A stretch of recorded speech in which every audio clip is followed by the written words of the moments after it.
بچے من کے سچے ہوتے ہیں جی، دل کے سچے ہوتے ہیں.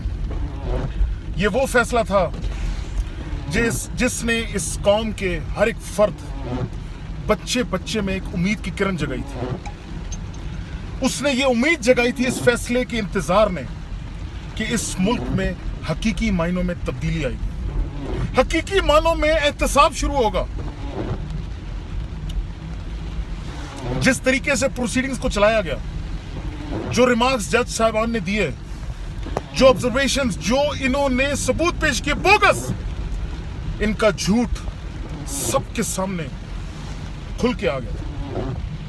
تمام ججز نے یہ قبول کیا کہ یہ صادق امین نہیں رہے، جو ثبوت انہوں نے پیش کیے وہ بوگس تھے. یہ اپنی خربوں کی جائیداد کا کوئی ثبوت نہیں دے سکے.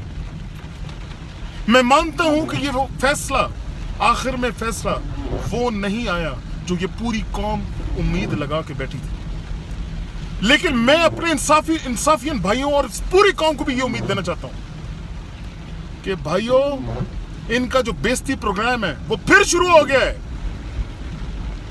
اگر یہ سمجھ رہے ہیں یہ بچ گئے ہیں تو ان کی بھول ہے.